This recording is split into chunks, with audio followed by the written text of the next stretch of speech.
Hi, everybody, and welcome to another edition of ICA Hello America's What's Cooking. Today, we've got Senya is on a break today, but you've got me, and I don't know if that's good or bad. But I'm Steve McKenzie, and I'm the chair of the North American chapter for ICA, and it's my very great pleasure to welcome John Reyes, who is the Senior Vice President, Chief MCI Sales Officer for the Hawaii Convention and Visitors Bureau. So aloha, John. How are you today? Aloha, Steve. I'm doing well. Thank you for asking. Fantastic. And before we jump into some questions around some topics that people are really interested in knowing with guidelines for reopening for Hawaii, etc., how about a bit of personal information, John? Tell us a bit about yourself and your background and how you ended up where you are today. Sure. I'll start off very quickly with I'm a military brat. My dad served in the Air Force for over 20 years. I only bring that up because I think it's great for this industry. What it did, it has allowed us to meet a lot of people, move around, and really understand, different cultures, different people. I am a graduate of San Francisco State University and have a degree in business administration. But more importantly, for a summer job, I worked obviously with San Francisco State going to college. A part-time job was being a tour guide for, at that time, I didn't know, was a destination management company. So we literally would pick people up coming from the East Coast, staying a couple days in San Francisco, and interesting enough, going on to Hawaii. That's how I got introduced into the industry. Graduated and then ended up getting into hotels as a front desk clerk. But more importantly to that launched my career because 6 months later, I knew I wanted to get into sales. So let the general manager know that. And as they say, the rest is history. Did hotel sales for a while. Was fortunate to work at the San Diego Convention and Visitors Bureau for almost 18 years as their vice president of sales. I started off as a seller and then went to various different cities as president and CEO, Monterey, California being one. Just left San Francisco travel. I've been with the Hawaii Visitor Convention Bureau overseeing the Meet Hawaii division. And MCI, for those of you who are boomers, is not the phone company. It's meetings, conventions, and incentive. So that is the acronym used in Hawaii. And now I'm the senior vice president overseeing both property sales, those meetings that can take place in hotels, and the Hawaii Convention Center.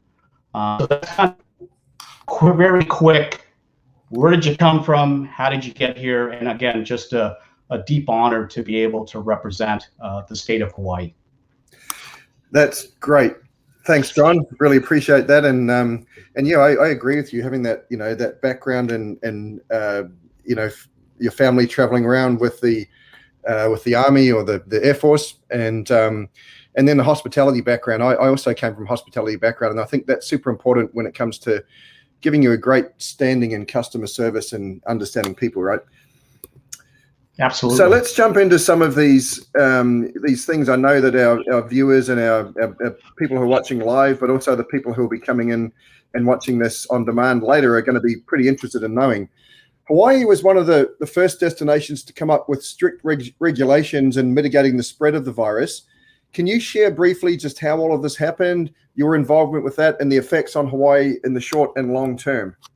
Yeah, absolutely. It's interesting. Like everybody, things are beginning to reopen, and we are restarting what I believe is our industry, and I believe we're restarting it in a different way. But I bring that up because I was just setting up a meeting with our public relations agency to talk about messaging and marketing, et cetera. And it's amazing to think 15 months ago this started. It started in March. I actually am remote based in San Diego, California, but go to Oahu or Hawaii once a month. And obviously with the pandemic, travel stopped.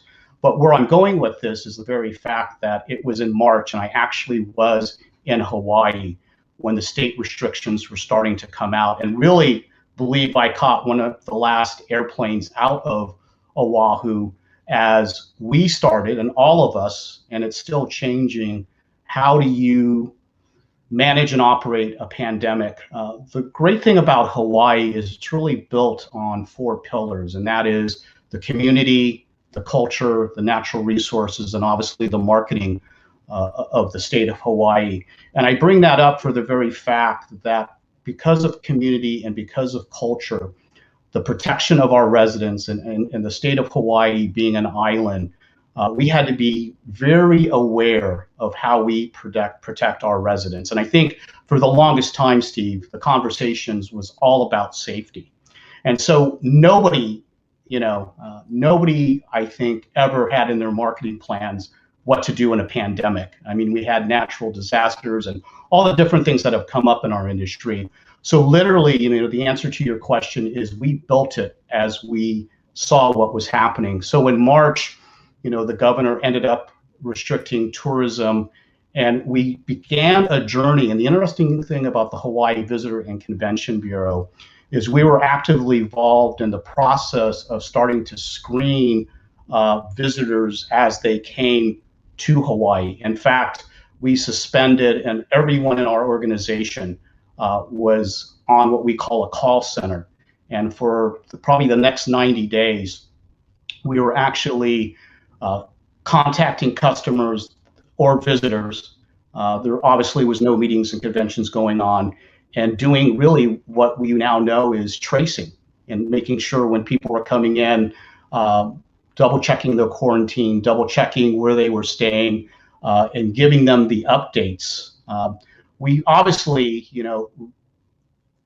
realized that this had to become an automated process, that you could not do it with a visitor and convention bureau. So the state of Hawaii ended up creating the Safe Travels program. So anybody who's traveling to Hawaii right now has to go through the Safe Travels program, which is an automated system that allows you to build a profile, put your itinerary in there, and it's in conjunction with testing. Literally what you have to do is 72 hours before coming to Hawaii, you have to administer a test, and there's travel trusted partners. For example, Vault is one, and there's many other examples, but you need to take a test. Once you take that test, you load the results in Safe Travels. And what happens is you then have to take a health questionnaire 24 hours before you come to Hawaii, because it generates a QR code. And you have that QR code in your phone, as well as I recommend anybody traveling to Hawaii to print that out. And literally, when you land in Hawaii, the airlines now, specifically Hawaiian and some others, now have a pre-clearance that if you can show them that QR code, you will get a bracelet and you go right to baggage claim. If you don't have that, then ultimately you have to go through the pre-clearance of Hawaii, which is obviously at our airport. The Hawaii Visitor Convention Bureau still plays what I call a backdoor role in monitoring this. So, it has been probably, and just if you're reading news stories lately, Hawaii still remains one of the most restrictive. It's interesting now being in California, as of June 15th, it has opened up. So anybody having meetings and conventions of up to 5,000 people, you can do that. October 1st, it's over 5,000. What we'll probably talk about is that as an industry, we got a lot of feedback from our members, and they wanted the Hawaii Visitor Convention Bureau to take an active role in creating what we call COVID-19 guidelines for the MCI industry, which really started with Oahu. But what's interesting is I represent the state of Hawaii, so we also cover Maui, Kauai, and the island of Hawaii. What you'll find interesting about the state of Hawaii is each island has a mayor, and the mayor is almost like what I would call a mini governor. So the governor has allowed each of the islands to make adjustments to their demands, because the number one driver for all of this was the safety of our residents. And if we could prove that we were bringing in visitors that had tested, it also gave greater confidence. And what has to be discussed is, I think, the elephant in the room, and that's over tourism. And what I mean by that is Hawaii, San Francisco, many destinations, Monterey, Pebble Beach, and others. I'm sure that people within this broadcast will nod their heads. We're in an interesting time where we now have to become managers of visitors, because residents want people that are respectful and understand, and because again there's a large number of people that want to visit, but we have that balance between our government, state government, and our residents, who, we do a resident sentiment study, and quite honestly, the residents want visitors, they want conventions, but they want protocols in place. So that's a pretty long answer to your question, but it shows the evolvement. And just when everything changes. And all of this information, if you go to our meethawaii.com website, we literally are changing this information ongoing, because what has happened is because there has been, I think, those nations that can clearly communicate that they're and what their guidelines are to both the residents, our suppliers, and the end user, are the ones that are going to be able to real quick. There's a lot of, even though you communicate as much as you can. And what I'm talking about is, for example, the island of Oahu has now just gone to Tier 4. So we are on a tier system. But what we did as an industry, and what the Hawaii Visitor Convention Bureau did, and it wasn't just us, what we learned, and I'm sure everybody understands the true word of collaboration. Our main entity in Hawaii is Tourism Authority. And so with their support and the support of the Hawaii Events Coalition, the Hawaii Lodging and Tourism Association, the Hawaii Convention Center, we all came together and built a 16-page guideline that was vetted. Over 300 companies looked at it, and we took every segment of meetings and conventions, from when one arrives, to when one gets transportation, to when one checks into a hotel, to when one has a meeting, to when one has an offsite opportunity, even to the transportation. And so we had all those particular parts of the entire puzzle come together, and I'm really proud, because what we then had to do is present it to each one of the mayors of each one of the islands, and each one of them took those guidelines and adjusted it to their needs. But again, and the one thing I think everybody knows, and if you're playing pandemic bingo, here's your first word, and that is pivot. Everybody is pivoting all the time. So, the lessons learned is, we, I think, have done a very successful job, because what's being communicated to us by customers is, because of that work that was put in, people want to come to Hawaii because it's safe. They have seen, and I'm not saying that those restrictions don't come as a but the perception that we're all living with right now is how safe you are and how will you progress as you open up. So sorry again for the long winding answers, but I think it kind of all joined together, if it makes sense to you. No, that's fantastic, John, and I think you've managed to answer most of my questions. That's really great. Can you just remind everybody again, where can you find those guidelines and the changes for meeting planners? You mentioned a website. Can you just mention that again? Yeah, I'm sorry. I do talk fast. So it's meethawaii.com. And literally, when you open our page, there is COVID-19 guidelines. I would also say that, for example, each island, through the mayor's office, have their websites. So one of the most important websites, for example, is if you're looking to come on the island of Oahu, you type in One Oahu, and it's literally the mayor's plan outlining all the tier systems. So we're constantly in communication with the Hawaii Tourism Authority, all the islands, because things are updated. In fact, one of when I talk about clarity and communication, those of you who have visited Hawaii as we reopen know that for some islands you have to retest. The good news now is that there is no retesting if you're coming into Oahu and going on. But I ask you to just double check each one of the island's websites. Really, again, the state official website for the island, just to double check because things change. No, that's great. And actually, you just answered one of the questions that came in from the audience, which was, are the island's restrictions different from each other? And it sounds like there is slight differences, but the advice is to check each one, correct? Right. I'm constantly checking it daily because things do change. We have that new Delta variant that is now on Hawaii. So again, I think the one thing I wanted to tell you and those watching, what a key thing for our destination is when, guidelines or restrictions were put out by state officials and leaders, our industry fell into social gathering.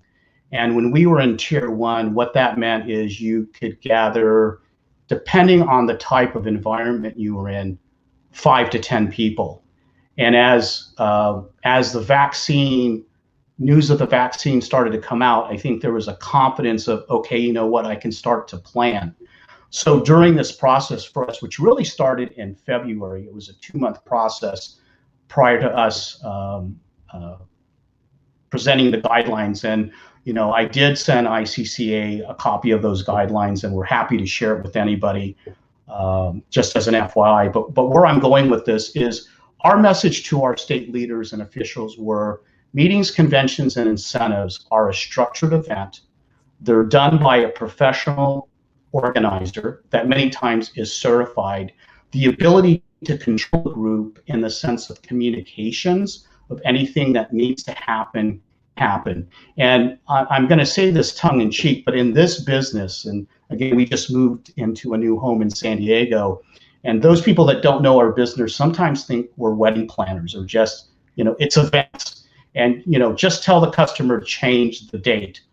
But nobody knows the depth of planning and the years of planning it takes. So where I'm going with this is that we were able to educate our state leaders that we could not be restricted in social gathering. So we set up a umbrella of guidelines that we looked at every part of the industry and adopted, as well as if you go to CDC, they have guidelines on events and meetings.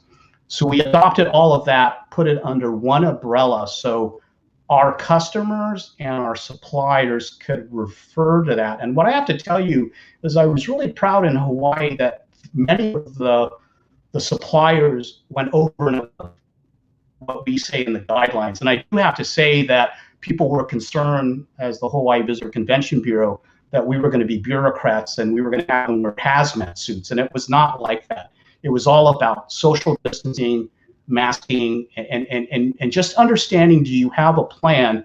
If something happens, what is that plan? So we were able to demonstrate that since meetings they were planned and well communicated, responsible education for our state officials. By moving into Tier 4, for example, we go from static into interactive. And the thing that allowed us to do, at least now, until we fully open up, is that any venue or hotel can do between 30 to 50% occupancy of their meeting rooms. If I have a ballroom and I can fit 1,000 people, I can now tell my customer, well, I can do a meeting for 500. Prior to that, it was Tier 1, Tier 2, 5 people, 10 people, pods of 10.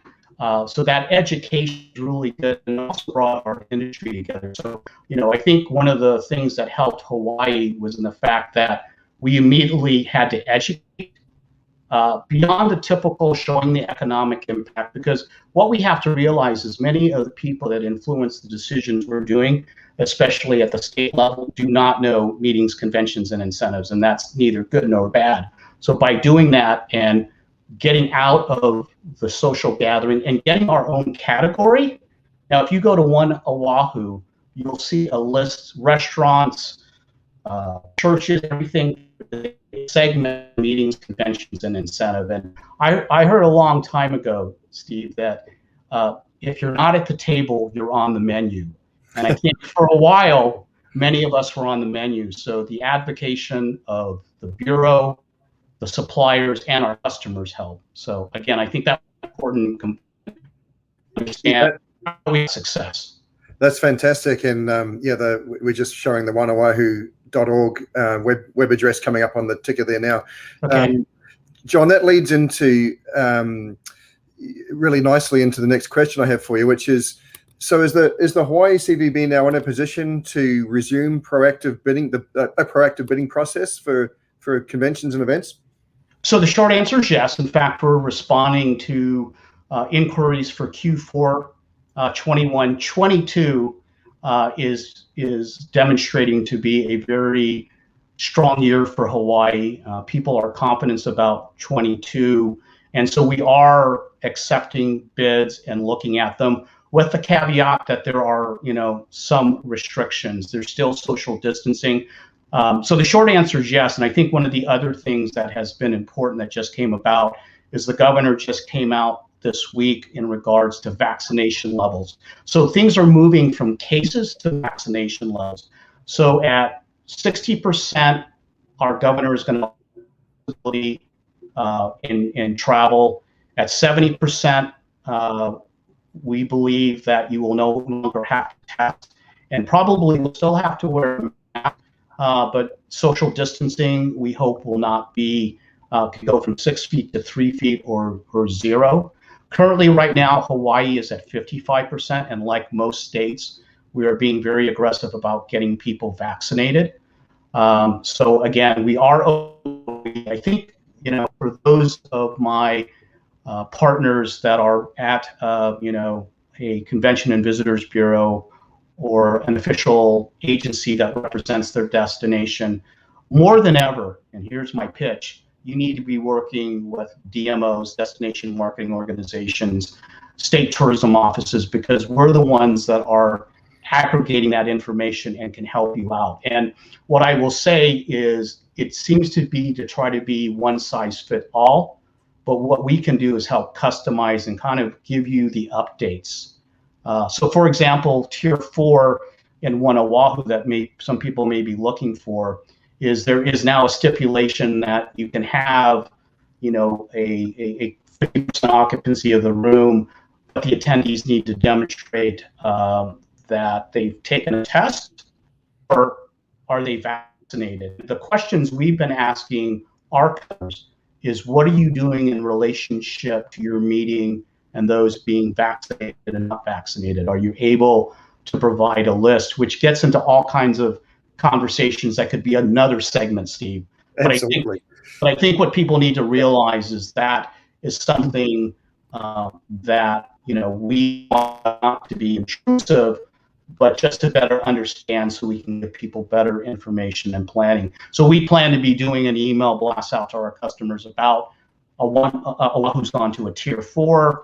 This is what it means to you. If you have any questions, then come to us. But as far as receiving RFPs and bids, we are, and we're working them. And again, when I talk about it's not one size fits all. So if you send us an RFP, we'll look it over and then start to advise you on what's the best way for you to have a meeting in Hawaii. And quite honestly, we're all about customer service, as you said. If it can't work, we'll let you know, because what we want is for people to have an experience in Hawaii and come back. So we're not about, hey, we'll have your meeting, and if things change as well, that's your problem. I'm sorry, that's not the way I was raised in this industry. That's fantastic. So John, along those lines, it sounds like to me, my next question was going to be, have you changed anything in your business model and or your digital marketing sphere?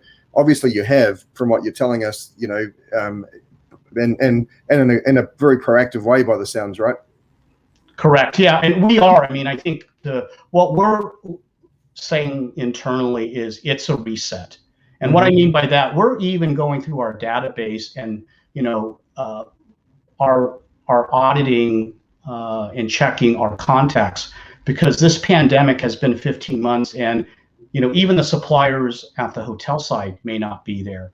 And so it's a set of understanding that the messaging has to be about the guidelines, has to be about safety, and has to be about proactive problem for our end user.